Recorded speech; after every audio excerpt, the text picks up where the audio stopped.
Sir, इस सदन में आए अविश्वास प्रस्ताव के विरोध में अपनी बातों को रखने के लिए मैं अपनी पार्टी लोक जनशक्ति पार्टी रामविलास की तरफ से सर मैं खड़ा हुआ हूं। सर, इस सदन ने कई अविश्वास प्रस्ताव इससे पहले देखे, पर मुझे लगता है ये अपने में एक ऐसा अनोखा अविश्वास प्रस्ताव है जिसमें अविश्वास सरकार के प्रति कम बल्कि विश्वास बढ़ाना अपने इस नए गठबंधन के प्रति ज्यादा प्राथमिकता दी जा रही है। इन लोगों को इस बात को दर्शाना है कि किस तरीके से ये गठबंधन इनके साथ है, जिस गठबंधन को बनाने का ये लोग एक लंबे समय से ये लोग प्रयास कर रहे हैं। सर, ये अविश्वास प्रस्ताव पे चर्चा हो रही है। सर, यकीनन सरकार की उपलब्धियों को बताना भी जरूरी है, पर उससे पहले जिस उद्देश्य के साथ इस प्रस्ताव को यहां पर लाया गया है मणिपुर को लेकर, उस पर सर मैं जरूर अपनी बातों को यहां पर रखना चाहूंगा। सर, पिछले 3 दिन से बहस चल रही है और इन 3 दिनों में सर सिर्फ दोषारोपण ही किया गया है। सिर्फ यहां पर बातों को दोष लगा लगा कर बताया गया है, किसी ने भी यहां पर समाधान देने का प्रयास नहीं किया। सर, आरोप प्रत्यारोप की राजनीति में मणिपुर के लोग वहां बैठे सुनने का प्रयास कर रहे हैं कि हमारी बेहतरी के लिए आपने क्या किया। सर, कल गृह मंत्री जी ने इतनी खूबसूरती से तमाम पक्षों को रखा और इतनी विनम्रता से उन्होंने सारी बातों को रखा, पर उसके बावजूद सिर्फ दोषारोपण करना। सर, 90 के दशक में भी मणिपुर में इसी तरीके की परिस्थितियां थी। उस वक्त किसकी सरकार थी सर? क्या उस वक्त की सरकार ने मौजूदा सरकार को कोई इनपुट दिया? क्या उस वक्त के सरकार में बैठे लोगों ने कितनी बार इस सदन में चर्चा की? कितनी बार किन लोगों ने उस चर्चा का जवाब दिया? कल तमाम ये बातें आदरणीय गृह मंत्री जी ने रखी।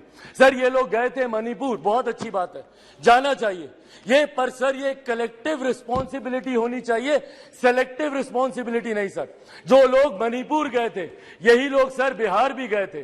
बिहार में क्यों नहीं ये लोग गए दरभंगा? क्यों नहीं गए ये लोग अरवल? क्यों नहीं गए ये लोग मुजफ्फरपुर? अभी बछवाड़ा में सर एक छोटी सी बच्ची के साथ दुष्कर्म करके 10 साल की बच्ची, उसको तेजाब छिड़क कर उसको जलाकर मार दिया गया। उसके शरीर को अपने ही घर में 10 फीट गड्ढे में उसको दफना दिया गया। दलित महिला के साथ सर मुजफ्फरपुर में दुष्कर्म करके उसके शरीर को 2 टुकड़ों में काटकर अर्धनग्न व्यवस्था में सर खेत में फेंक दिया गया। क्यों नहीं गए ये लोग वहां पर? अपने गठबंधन को तो मजबूत करने गए, पर क्यों नहीं ऐसे परिवारों से जाकर मिले? तो सर ये सेलेक्टिव रिस्पॉन्सिबिलिटी जब निभाते हैं, सर हकीकत है देश के किसी भी कोने में किसी भी मां बेटी के साथ ऐसी घटना हो रही है तो वो अक्षम्य है, वो निंदनीय है और उसको कोई बर्दाश्त नहीं कर सकता, और उसमें पूरे सदन को सर एकजुट होना होगा। कल गृह मंत्री जी ने जिस तरीके से अपील की, सर पूरे सदन को इसमें एकजुट होना होगा। इसमें आप आइसोलेट करके नहीं देख सकते कि जहां आपकी सरकार है वहां की घटनाओं को आप छुपाएंगे और जहां दूसरों की सरकार है वहां की घटनाओं को आप उठाएंगे। आपको चर्चा करनी होगी बंगाल पर, चर्चा करनी होगी आपको बिहार पर, चर्चा करनी होगी आपको राजस्थान पर, चर्चा करनी होगी आपको कर्नाटका पर। सर, ये देश एक है सर, आप इसको ऐसे टुकड़ों में बांटकर आप नहीं आइसोलेट करके आप अपने विषयों को उठा सकते। और यही कारण है सर कि देश की जनता का विश्वास हमारे प्रधानमंत्री आदरणीय नरेंद्र मोदी जी पर हर चुनाव के साथ बढ़ता जा रहा है। और वो दिन दूर नहीं सर, 2024 चुनाव सामने है सर। इसी में देख लीजिएगा 2014 से बड़ा जनादेश 18 में यही सारी बातें हो रही थी, यही सारी बातें 18 में की गई थी। 19 में 2014 से बड़ा जनादेश हम लोग को मिला और 24 में इससे बड़ा जनादेश हम लोग लेकर आएंगे। मैं बिहारी हूं सर, बिहार से कम मैं विश्वास दिलाता हूं 40 की 40 सीटें हमारा एनडीए गठबंधन जीत कर आएगा, इसमें कहीं कोई शंका नहीं है।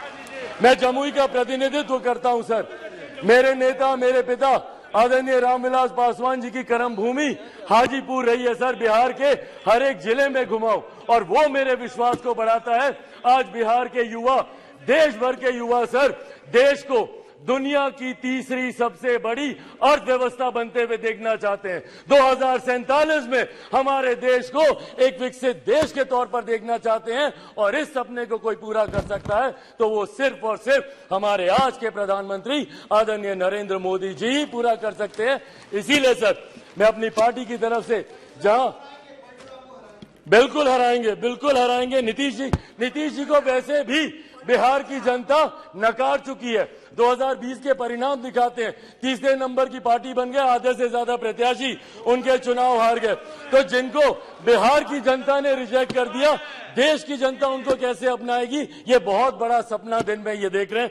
इसी के साथ सर, मैं इस सदन में आए इस अविश्वास प्रस्ताव के विरोध में अपनी बातों को रखते हुए लोक जनशक्ति पार्टी रामविलास पूर्ण समर्थन हमारी एनडीए की सरकार, हमारे मौजूदा प्रधानमंत्री आदरणीय नरेंद्र मोदी जी को देती है।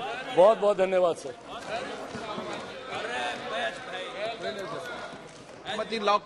जमुई टुडे की खबरों से तुरंत अपडेट रहने के लिए डाउनलोड करें प्ले स्टोर से जमुई टुडे ऐप। अगर आप वीडियो को YouTube पर देख रहे हैं तो प्लीज हमारे चैनल को जरूर सब्सक्राइब कर लें, वीडियो को लाइक कर लें और नोटिफिकेशन बेल को जरूर प्रेस कर लें ताकि लेटेस्ट वीडियो की नोटिफिकेशन आप तक पहुंच सके।